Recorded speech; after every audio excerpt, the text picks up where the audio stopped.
102.5 FM, KXSFLP San Francisco, and KXSF.FM.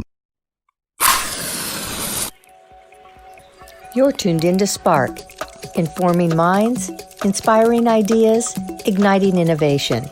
Let the conversation sink into your soul. This is Kellee Marlowe, host of Spark. Today I'm talking with Alyssa Dver, the CEO and co-founder of American Confidence Institute, which shares science-based ways to increase personal, academic, and professional confidence. We will be talking about how she sees confidence as a choice we make. Thank you for joining me on Spark today, Alyssa. I am so excited to be here with you today, Kellee. Thank you so much. Can you talk about your quest to understand confidence? Absolutely. Well, I think everyone would be surprised to know that I'm not a psychologist or a doctor in this field and fell into it accidentally as a result of a crisis in my life. My son, who is now 21, about 12 years ago, was diagnosed with a neurological condition. And the very short form of the story was a series of events that basically were fueled by my motivation as a mom to figure stuff out, because the doctors were telling me things that didn't make sense, and they were doing things in treatments and things that were so destructive that I just couldn't stand by and witness it. So went on a rampage, really, to figure it out, read every possible research report I could get my hands on. I talked to doctors around the world and started putting the pieces together.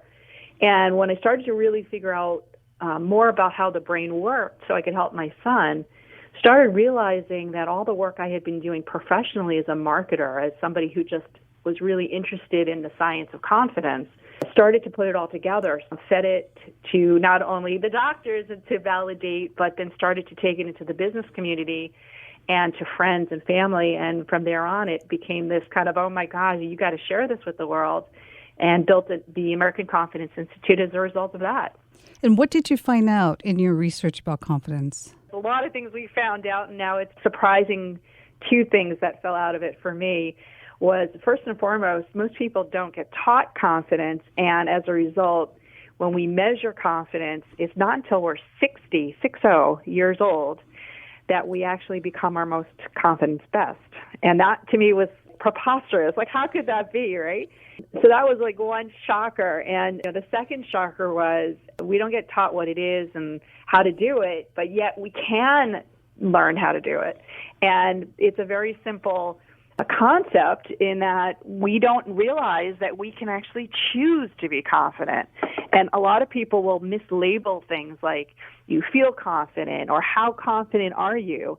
And the reality is that confidence, at the core of it, definitionally and neurologically, is a decision. It's a choice. And so I joke with people, it's kind of like being pregnant. You either are pregnant or you're not. You're either confident or you're not. But again, because we don't get taught what it is, how can we be something when we don't really understand it?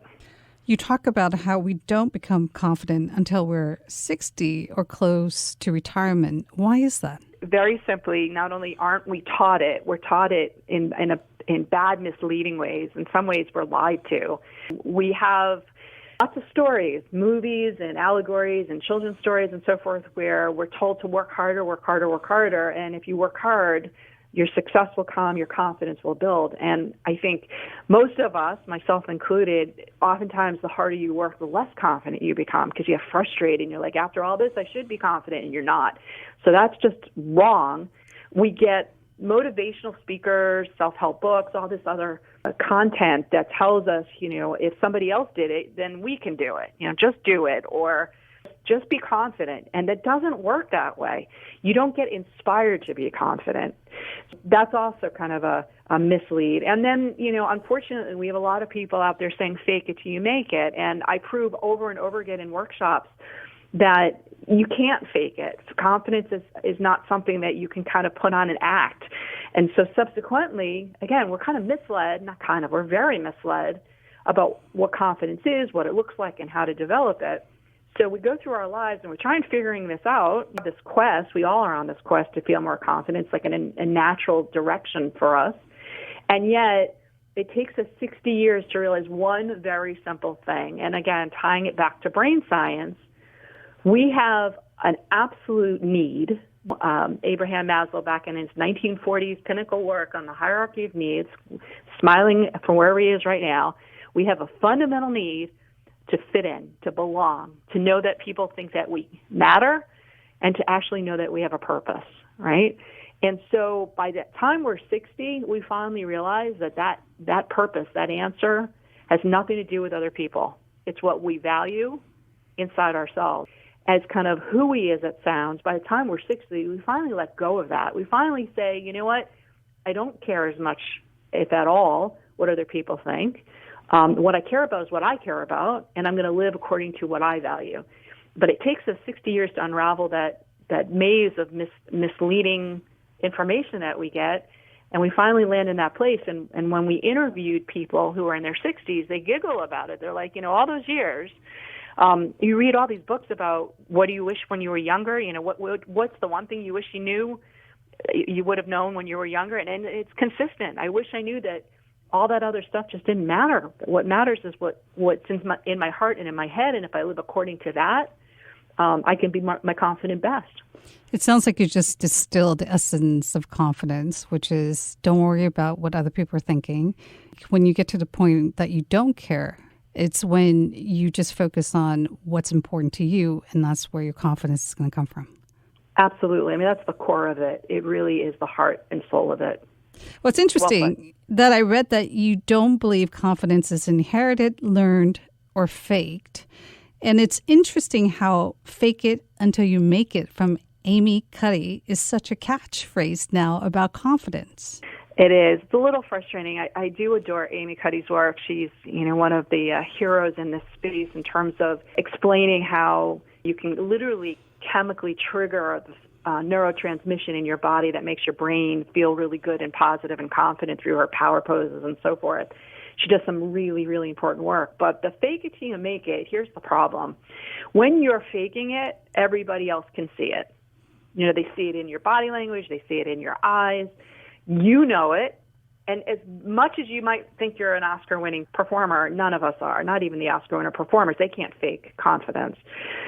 Needless to say, you might do it a few times, and through that practice, you go, I did it. I feel good about it. I survived, whatever it is.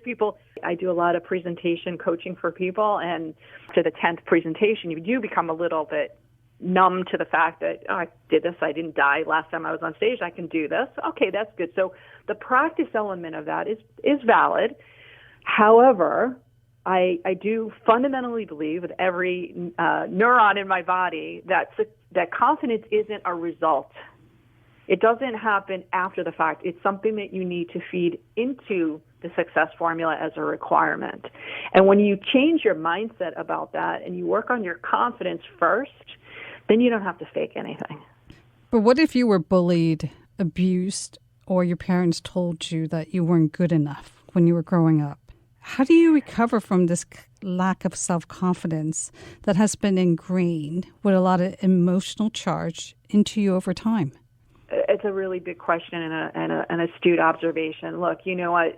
Trauma, true, full-blown trauma, has some real significant neurological, biological impacts in behavior and in the brain, right? And that is not my place to really delve deep into that. I will say, though, that it doesn't have to take a major trauma like that to chisel away your confidence, right? You could have a layoff, a divorce, somebody who sends you a nasty email, somebody who just literally cuts you off on the highway. Like, there's 1,000 things that happen every single day that are these micro traumas that really chip away at our confidence. And what consistently surprises me is when people will come up to me after a keynote or some other thing, and they'll say, I don't even feel good going to a meeting anymore.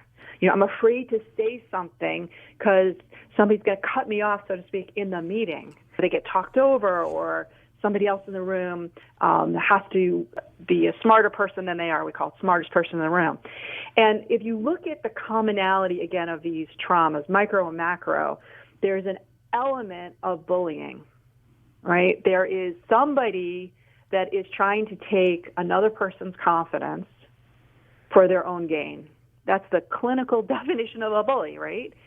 And so if you look at those people who are doing those things, or even the situations themselves, right, as bullying situations where they're trying to take away your confidence so they can feel better about themselves, you start to pity those people. And again, I don't want to trivialize some of the scenarios you painted, because those are really serious, and they're outside the scope of kind of basic everyday micro traumas. But if you're in a meeting and somebody is one-upping you, or you're having a debate with somebody who doesn't want to let you even put your 2 cents in, rather than take the position of the victim, turn it around and be like, oh, that poor person, they're going through a confidence crisis. And because they're suffocating right now, they need my air. They need my confidence to make themselves feel better. And so you stop yourself in that minute from not just being a victim, but also recognizing that they're not really trying to put you down. They're just trying to put themselves higher. Do you reframe it as it's not about you, it's about them and what they're trying to do? You got it. And trying to dominate the situation. But how do you defeat doubt and uncertainty, though? Because you are always going to feel that, right? Well, maybe. Maybe. I think doubt and uncertainty, just like stress and fear, are actually signals. That's not right. And right, the word right, it's kind of a loaded word there, but there's something that is violating a value of ours. So if you're doubting that you're able to do something or want to do something, it's probably because you didn't prepare properly, or you don't feel that you have something that you need to do that thing. It's a signal. It's a way of letting your brain know, hey, you know what? I need to sit back and think about this for a second before I dive in. Or maybe I really need to do X, Y, Z before I do this. Okay, fine. It also might be calling your bluff. You know what? Knock it off. You really are prepared. You can do this. So it's a signal to let you know that something's going on that you need to kind of pay attention to, think it through, even if it's for a few seconds, because your brain is saying time out.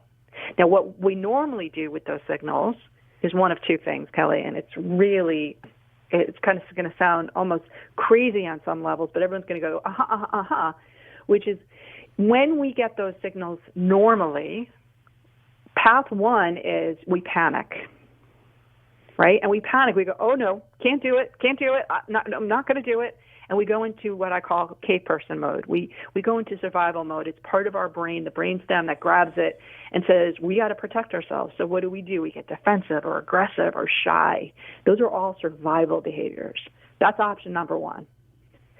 Another option is to grab it, like I said, and get more proactive, prepared, put it up in the prefrontal of our brain and say, look, you know what? Let's just do a check on this. There's a signal here I need to pay attention to. And that's the choice I referred to before. We can make that choice, but only if we're paying attention. Now, here's where it gets really crazy. If we don't pay attention and we act like cave people, we probably will regret it later. But here's what else happens. We create stress. And that stress actually doesn't just manifest in our behavior. Sometimes it manifests in our bodies. We get sore necks and knees and backs, and a lot of times, a lot of doctors will say it's because you're ignoring the signal. So if we start paying attention to that signal, that my co-founder of the Confidence Institute, she used to call it that itchy feeling, that moment where you have that self-doubt or uncertainty, and you're like, ooh, this doesn't feel good. You pay attention to that.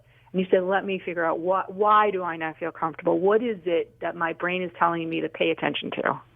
What you're saying is be able to identify it and then figure out how you're going to solve it. And that will then get you over to the confidence mindset.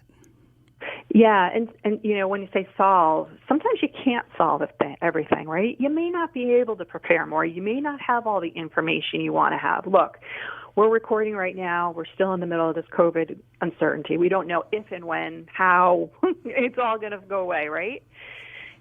There is an uncertainty about it, but there is a certainty that we have to still live our lives, and we should, live them according to our values. So if you wake up and you're like, what am I going to do today? And you say to yourself, I don't know what tomorrow is going to bring, so I'm going to give up. That's just dumb. I'm sorry if that offends anyone, but that's just dumb because, today's today. We still live with a lot of uncertainty on lots of levels, not just COVID, but that doesn't give us an excuse to not make a decision about what's important to us and move forward as much as we can within the confines of what we can control, right? You have said that confidence is not a state of mind or feeling, as most people believe, and that's about a certainty of truth tied to something. Can you talk about how you came to this construct and how it works? Yeah, of course. Thank you. So definitionally, open up any kind of dictionary online or otherwise, and the definition of confidence is a certainty of the truth. Now, it could be the truth of, the weather. Is it going to rain today? It could be about the upcoming political election in the U.S., right? It could be certainty about any truth that you say yes or no, I feel confident or not. Now, what the dictionaries don't do a good job is illustrating the fact that you're never 100% confident about anything. There is always a margin of variance, deviation, possibility that you could be wrong. We live with that in the scientific world, and yet we don't realize that even if we're trying to predict the weather, the election, whatever it might be, there could be some incorrectness in that. So the definition that I use is a certainty enough about the truth. And so your question points at, well, that's great, but what does that mean when we talk about ourselves being confident? And it goes back to certain enough about what we value. And, kind of corollary to that is what we want and what we need.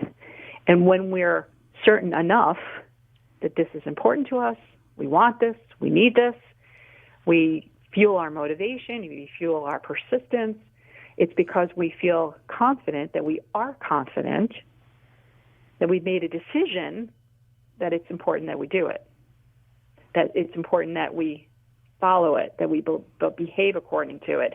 So it sets up, if you think of it this way, when we're very clear about what we value, what we need, and what we want, we give ourselves rules, boundaries, and we say if that's something I really value, need, or want, then I'm going to act on it. I'm going to behave according to those rules. If it's outside of those things, so for example, if somebody asks me to, let's just say, do something work-wise on the weekend, and I value my weekends because I want to spend time with my family and do other things, I'm not going to feel so confident about doing that, accepting that, yes, I'm going to do that for you this weekend because it's outside that rule book. What you're saying is that certainty of your values is the underlying foundation of confidence. And when people go against this, they feel uncomfortable. But it takes experience, right? I mean, by the time you're 60, you're like, I definitely don't want this. I definitely want that. I know what I want because I've gone through enough experiences to get there. It was very well put. Absolutely. And that's, again, it goes back to this is what I value. If you don't, that's good for you. You do you. I'm doing me. And so we finally figure out it's okay. Confidence is something that you don't create or build. Well, you can create and build it in the sense that, again, from a brain science perspective, we have to train our brains. We have to direct that choice and build the neural pathway so that when we get confronted with a decision, we can quickly and easily and comfortably direct that to the top of our brain, the frontal part of our brain, right? So again, technically, we are building a new neural pathway, and we are strengthening that neural pathway so that we don't let the old scripts, the old thoughts, the old self-doubt get in the way, and it becomes a default behavior. I'll give you some simpler way to think about it. If you are learning to play golf, you go and you swing and you swing and you swing, and hopefully you're swinging properly and you get good instruction, you swing, swing, swing, and eventually you get something that athletes would call muscle memory. You don't have to think about it. It's automatic. Well, it's the same thing. I call it memory muscle, is that you develop the decision-making pattern so that you go, well, of course I'm going to do that. Of course I'm going to get on stage and present. Of course I'm going to go do this thing that in the past used to make me nervous. And so that memory muscle develops to a point where you don't have to think about it, and then you don't doubt yourself. You don't have that moment of uncomfort, or lack of certainty, because you've already built that muscle and you're like, I'm good with this. I can do this. So part of what confidence is really about how we process information. Yep. And the best way to do that is to build what's going to help you be confident through whether it's muscle memory or practices that's going to get you there. Yeah, absolutely. So, again, you asked me before about fake it till you make it. So if we look at practicing confidence in a positive light, right, that I'm doing this. So I'll use presentation because, as we know, statistically, most people would rather die than give a presentation, right? So it really freaks people out, makes them very uncomfortable, very uncertain about their ability. So if you're one of those people and you're saying to yourself, I'm going to give a presentation and I'm going to fake it, you're on the wrong path. Your brain knows what you're doing. You're not building a neural pathway that says you can do this. If you get on stage and you say, this is not something I'm comfortable or it's something I do a lot, but I'm doing it so I can start to build that pathway so I feel more comfortable, you will build that very fast. And you really have to not so much fake your brain, but train your brain and say, put it in parallel with athletics. If you want to run a marathon, you're not going to run 30 miles the first day, but you're going to start running. You say, today I'm going to do 10 miles, the next day I'm going to do 20 miles. You build up, but you keep practicing it in a way that says, that's where I'm going. But even Olympic athletes choke after all that practice, right? Yeah, they can. They absolutely can. Now, if you look at Olympic athletes, you look at professional athletes, they often do work with coaches that are confidence coaches specifically. They're helping them to really clear the noise of all the other stuff that's coming out. And here's, unfortunately, what life is like even before social media, right? You have all these people and things that are going to tell you you're not as good as you want to be. They want to tell you, social media is a killer. I love social media for a lot of reasons, but to be honest with you, you have to have a really tough skin to get on social media and leave Facebook or leave Instagram and say to yourself, I'm as good as everyone else. Right? It's hard. Everyone's posting all this great stuff. You think, oh my God, they're so cool and I'm so not. That's not the case. But we live in this world where we're always like, I'm never good enough. There's that word again, enough. So those confidence coaches, Olympic and professional athletes have on the sidelines, watch the Super Bowl, watch anything. You're going to see those coaches on the sideline. And they're there to clear that mental pollution, that cognitive noise that's telling the athletes, no, you can't. You know what? In order for them to get to their best, they actually do these same exercises. Everything we teach at the Institute is rooted in that professional Olympic athlete coaching methodology of high performance training, because you can be very confident, you can be very practiced, but if you're not practicing the confidence stuff, when you get there, you're right, you're going to choke. You have said that the most important skill you should focus on each day is confidence. Is that correct? Yeah. Yeah. And why? Compared to empathy, compared to kindness. Well, we could literally do a word association here. Kindness is lovely, but it's not always very helpful to yourself or the people, right? And confidence is not just empowering for you, it actually empowers everyone around you. And I'm talking about genuine confidence, not, again, fake confidence or arrogance or overconfidence, but genuine confidence. Because when people feel safe, when they feel that you are present with them, when you are making them feel that they, again, belong, that gift is the greatest thing you can give anyone. This is my life's mission. This is why I pivoted from a very successful career as a marketing executive. If I can give confidence to anyone through your podcast, through my daily interactions, it doesn't matter who it is, then I have done a good day's work. That is why we're on this planet. That is everybody's purpose. So waking up with that intention, not only to make myself feel confident, but more importantly, get that confidence by giving it to somebody else. What are the daily practices that we can build upon to feel this sense of confidence consistently? Tuning into the stress and the fear signals that they're everywhere around us, but you know what? Instead of fighting with them, is to utilize them in a positive way. And when you do feel like you're a little bit nervous in your skin, so to speak, or you just feel uncomfortable, is to breathe, which is it kind of hijacks your amygdala. And that's the part of our brain that is taking that signal and deciding, does it want to go down into the caveman brainstem or up into the prefrontal brilliant confident area? So breathing is a really easy, simple thing to be like, settle down, what are we going to do? So that's right there, first easy, no effort kind of tip, number one. Number two is back to know thyself, all right? Understand, really get into the core of your values. And when you understand what is important to you as a person, that's your guidebook. That's your director. That's your directory. That is much, much more valuable than any resolution or transformation that you want to do, because when you live according to your values, everything gets easier.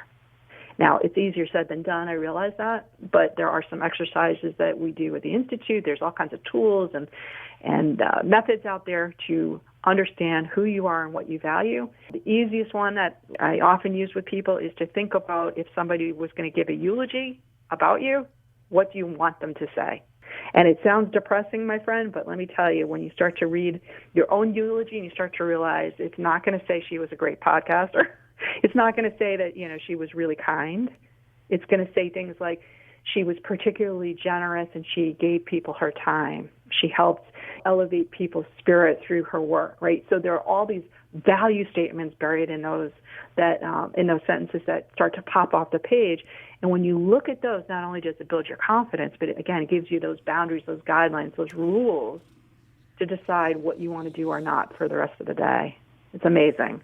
The third is the easiest of all of them, is to go out of your way to make somebody else matter every day. Just tell somebody that you care about them, tell them that they matter, that their presence on the planet is appreciated. And when you give somebody confidence, it is the quickest, strongest, most beautiful way to get it for yourself. I understand that you are putting these practices into companies that you work with and in the academic world. Are they also similar in terms of how you're applying these concepts, or do they evolve a bit in those environments? I think confidence always has to be contextual. And what I mean by that is, if I were in a business, we would be talking about some of the bully behaviors and scenarios that challenge confidence in the business context. If I'm talking to college kids versus elementary kids, or I go to speak to some kind of other association, there are scenarios and situations that are specific to those groups, right? So that certainly changes. It should be taught to us much younger. My husband is a fifth grade teacher, and, they're teaching soft skills now, social skills. Big comeback in the academic world about teaching people how to be, whether it's emotionally intelligent or more aware of themselves, with all the different assessments that are out there. It's all good. It really is all good. But at the end of the day, when we understand how to really control our brain, control our mindset, get more control of our thoughts, get more control of our values, those all come out in the form of behaviors and how we act, how we react, and actually interact with other people. When we have a better, I say control, I know control is sometimes a negative word, but when we are more aligned with our values in that sense of control, we can be truly confident individuals. And boy, does the world need more confidence right now. I completely agree. Well, thank you for sharing your confidence construct that has worked for many people. And thank you for joining me on Spark today. Oh, my pleasure. Thank you so much.